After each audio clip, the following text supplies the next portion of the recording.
মা আর শাশুড়ির মধ্যে পার্থক্য কি জানেন? মা বলে তোদের জন্য অনেক কষ্ট করেছি শুধু তোদের মুখের দিক তাকিয়ে, আর শাশুড়ি বলে আমরা অনেক কষ্ট করেছি আর তোমরা এখন সামান্য কষ্ট সহ্য করতে পারো না। এটাই হলো মা আর শাশুড়ির মধ্যে পার্থক্য। হ্যালো বন্ধুরা, আসসালামু আলাইকুম। কেমন আছেন সবাই? আপনাদের দোয়াতে আমরাও ভালো আছি। তো আমি সকাল সকাল উঠে কিন্তু সবকিছু আগে রেডি করে নিয়েছি, রান্নার জন্য প্রস্তুতি নিচ্ছি। আর তার আগে আমার ছেলেটাকে একটু সকালে গরম ভাত রান্না করে খাওয়াই দিছি। ভারী খাবার খেলে দুষ্টুমি করবে না, তো ওকে একটু ডিম পোস্ট করে ভাত খাওয়াই দিছি। ও হালকা কিছু খেলেই ওর হয়ে যাবে এখন। তারপরে ভারী খাবার দিলেও হয়, ঘুরে ফিরে খায়।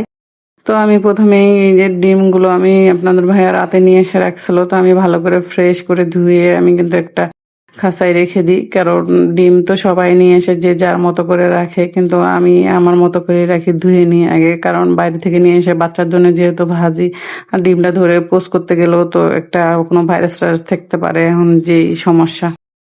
তো আমি এই তো সবকিছু রেডি করে নিছি, রেডি করে নিয়ে এখন আমি রান্নার প্রস্তুতি নিচ্ছি। তো আজকে আমি সব মশলা রেডি করে নিয়েছি। এখানে লাউ দিয়ে গরুর গোশ রান্না করব। আজকে অন্য সিস্টেমে রান্না করব। লাউ দিয়ে গরুর গোশ খেতে অনেক মজা, অনেকেই হয়তো জানে না। তো আমি এখানে আজকে ঝটপট রান্না করব, তার জন্য প্রেসার কুকারে মাংসটা বসিয়ে দিচ্ছি, তাড়াতাড়ি যেন হয়ে যায়। তো আমি সব মশলা রেডি করে দিয়ে দিলাম।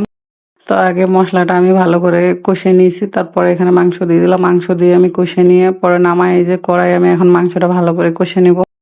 আর এই মাংসটা যত ভালো করে কষিয়ে দেওয়া যায় অত ভালো লাগবে। তো কষে নেওয়ার পর আমি কিন্তু এই মাংসটা আলাদা করে নেবো, কারণ আমার জামাই কিন্তু আবার এই লাউ দিয়ে খাবে না, তো তার জন্য আলাদা করে রাখতে হবে। এই তো আমি ভালো করে কষানোর পর কিন্তু এখন আলাদা করে নিচ্ছি, কারণ সে খাবে না, তার জন্য এই জন্য আলাদা করে তুলে নিলে সে ওই মাংসটা খাবে আর আমরা একটু লাউ দিয়ে খাবো।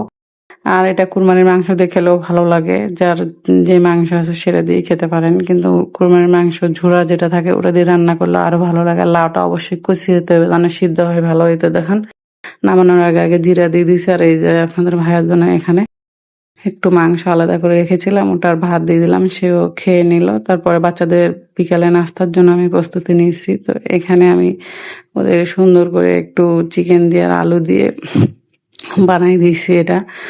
তো এটা লম্বা করে বানাচ্ছি, এই জন্য আপনারা গোল করেও বানাতে পারেন, আবার এর ভিতরে চিজও দিতে পারেন। তো চিজ দিলে আমার বাচ্চার মুখ পুড়ে যেতেও পারে, ছোট বাচ্চা বুঝবে না, এই জন্য আমি দেইনি।